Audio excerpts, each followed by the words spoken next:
Ceturtā laboratorijas darba sestais uzdevums. Ir jāizveido lietotāja funkcija, kura aprēķina vidēju kvadratisko novirzi. Tad to pašu var jau aprēķināt tekstā ar iebūvēt funkciju stdef, bet pamēģināsim atkārtot šo procesu un arī iemācīties kaut ko jaunu par programmēšanu Visual Basicā. Tātad, ko mēs izmantosim? Mēs izmantosim šīs formulas, kas bija laboratorijas darbā, tātad dispersija un kvadratiskā novirze. Sākumā rēķinām dispersiju un tad velkam kvadrāta sakni no šīs lietiņas un iegūstam tātad vēlams tādu pašu skaitlī.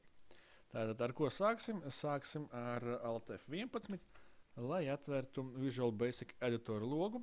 Šeit, ko mēs darām? Mēs rakstam vārdiņu function, jo mēs gribam izveidot funkciju, nevis procedūru, un nosaukums VKVN. Šādi. Tālāk, iekavās. Ir jāparāda mainīgais, kuram lietotājs piešķirs apgabalu ar vērtībām, ko vajadzētu novērtēt. Nosauksim to par datiem. Vēl šim uzdevumam mēs šos datus apzīmēsim kā apgabalu. Lūk šādi. Tātad mēs sakam, ka dati ir nevis vienkārši kaut kādas vērtības, kaut kāda apgabala, bet ka tas ir tieši apgabals. Kāpēc tā? Lai būtu vienkāršāk lietot ciklus. Kam ir vajadzīgi cikli? Paskatāmies.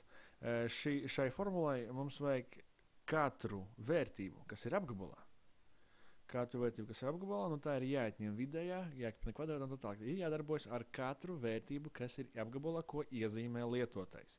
Un viens no variantiem, kā to var darīt, ir izmantot sekojošo ciklu for, bet kurā mēs sakam tā lieta for each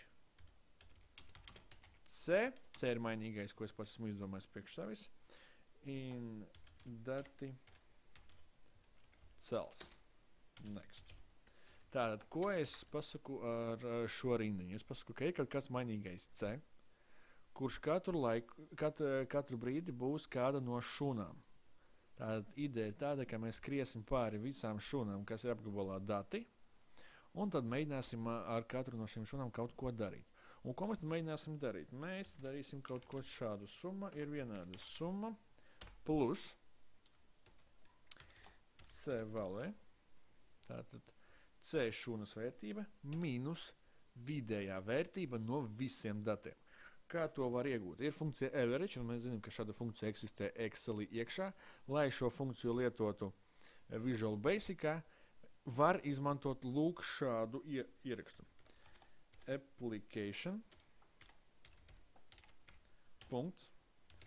worksheet function. Ar ko mēs sakam, ka darbu lapā ir kaut kādas funkcijas. Funkcijas saucās average, un šī funkcija aprēķinās vidējo no apgabala dati. Lūk šādi. Kāpinam to visu lietu kvadrātā. Lūk. Un ko ar šo rindiņu esam ieguvuši? Tātad lūk šo daļiņu. No katras konkrētās šūnas tiek atņemta vidējā vērtība, kāpināta kvadrātā un saskaitīta kopā. Šīs ieraksts nozīmēs saskaitīt. Katru reizi iepriekšēji tiks pieskaitīts nākamais. Un pēdējais, ko ir jāizdara, ir jāraksta VKVN. Un atceramies no pagājušā semestra, tas ir obligātais nosacījums. Ja mēs gribam, lai funkcija kaut ko mums beigās parāda, ir jābūt rindiņai, kura sākas ar funkcijas nosaukumu un vienāds ar kaut ko. Un ar ko tas ir vienāds, tas ir tieši summa dalīt ar tas pats application worksheet function bet šoreiz count. Šādi. Te ir mūsu dati. Tāpat -1. Tā, lūk. Ko mēs iegūstam šeit? Šajā daļā mēs jau redzam mūsu dispersijas formulu. Summa dalīt ar n-1. Lūk, tas šeit ir arī izdarīts, un pēdējā darbība ir kvadrāta sakne no tā visa. Tātad šeit rakstam SQR. Tieši tā izskatās kvadrāta saknes funkcija Visual Basicā. Un lūk, esam visu uztaisījuši. SQR, summa, application, worksheet function gatavs. Tagad pārbaudīsim. Alt 11. VKVN. Super.